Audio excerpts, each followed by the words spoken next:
Welcome to Ghostly Gazette, where we explore perplexing enigmas that defy explanation. In this episode, we delve into 3 chilling unsolved mysteries that have fascinated investigators and sparked endless speculation. What happened to these individuals or events? Why have these mysteries remained unsolved for so long? Can we uncover the truth behind these perplexing cases? Join us as we navigate the shadows of these compelling mysteries. Don't forget to subscribe to Ghostly Gazette for more captivating explorations of the unexplained. Let's unravel these enigmas together.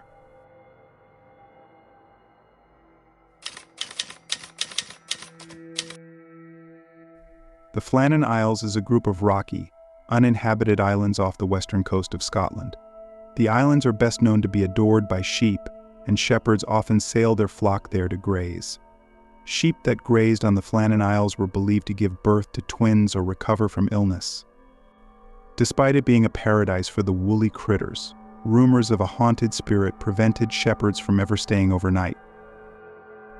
In 1896, the Board of Trade funded the construction of a lighthouse on the largest of the Flann Isles, Isle Moor.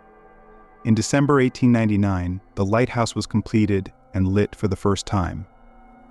4 lighthouse keepers were assigned to maintain the lighthouse and work a rotation of 6 weeks on, 2 weeks off. This meant there were always 3 men on the island at the same time.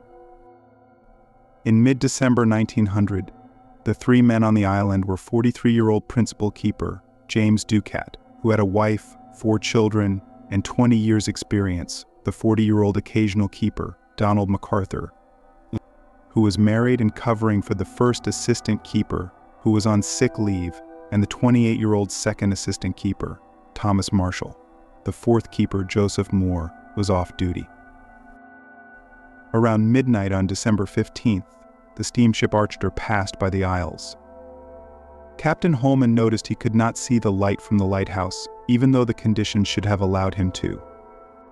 When the Archer arrived in port, they reported the light's absence, even though this was never communicated to the Northern Lighthouse Board. On December 26th, the lighthouse tender ship, Hesperus, made a routine visit to Isle Moor. When nearing the island, Captain James Harvey found it odd that the Scottish flag had been removed from the flagpole. He then sounded the horn to get the attention of the 3 lighthouse keepers, but there was no response. They then attempted firing a flare, but again no response. Joseph Moore was on board the Hesperus, and with no signal coming from the island, he was sent ashore. Upon arriving at Isle Moor East Landing, nothing appeared amiss, and everything seemed normal just as he had left it. He went up the island to find the entrance gate, the entrance door, and the door after that all shut. However, the kitchen door was found open, and it was discovered that the fire had not been lit for several days. All of the clocks were stopped. I then entered the rooms in succession, Moore reported. I found the beds empty just as they had left them in the early morning. The bodies of the 3 men were never found, and their disappearance still remains a mystery to this day.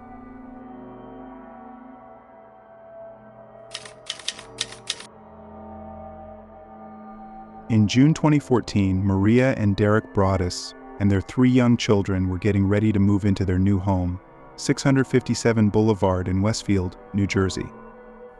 They claimed the 6-bedroom house was their dream home and located just a couple of blocks away from Maria's childhood home in one of the top 30th safest cities in the United States.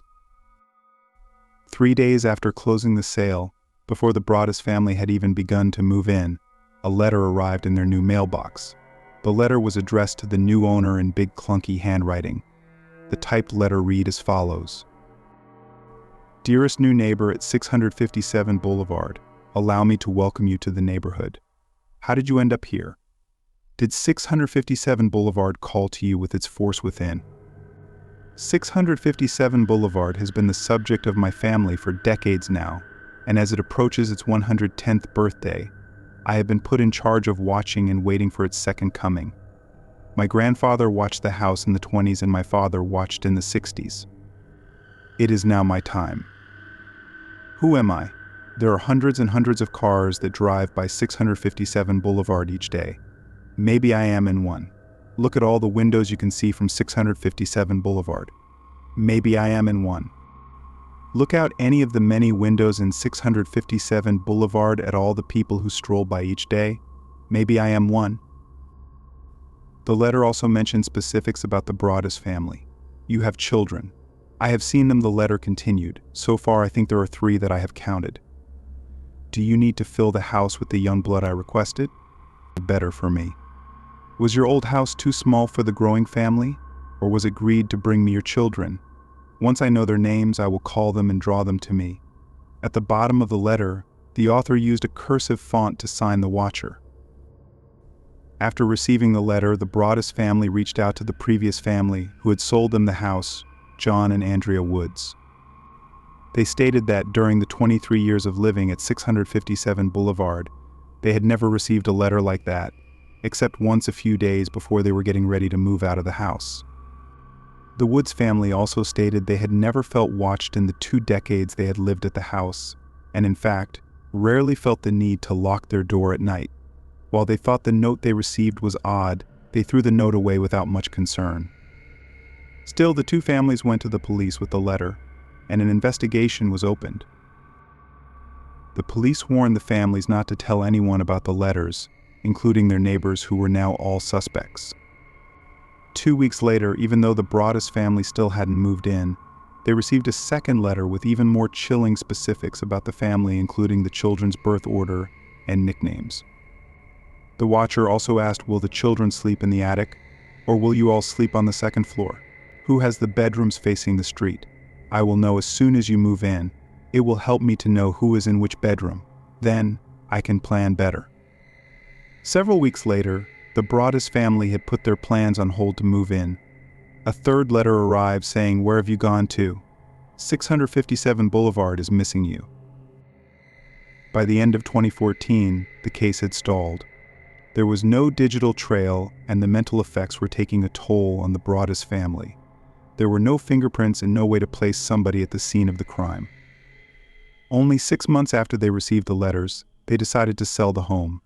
657 Boulevard has been sold and is currently off the market, while the watcher's identity still remains a mystery.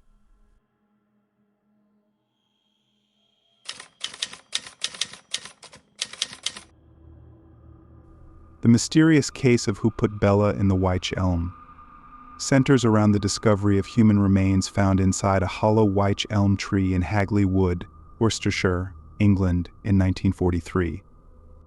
The remains belong to a woman estimated to be around 35 years old, and her identity remains unknown to this day.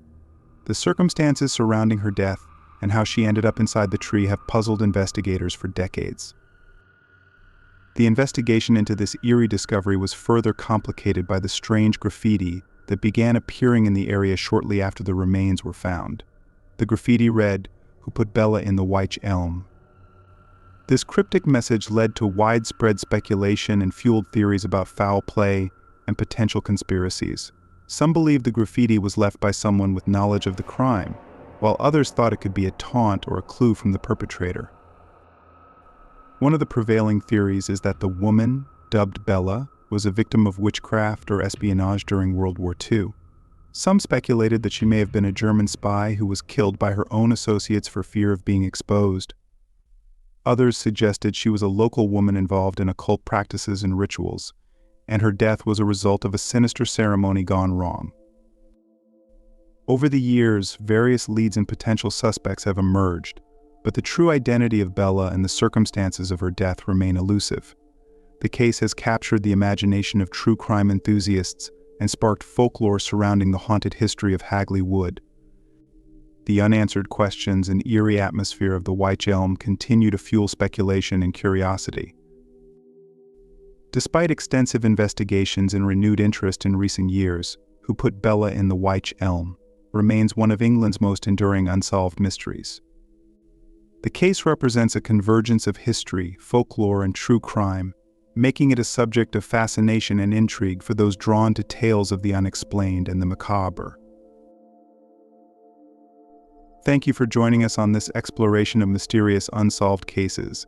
What do you think happened to these puzzling mysteries? Share your thoughts in the comments below.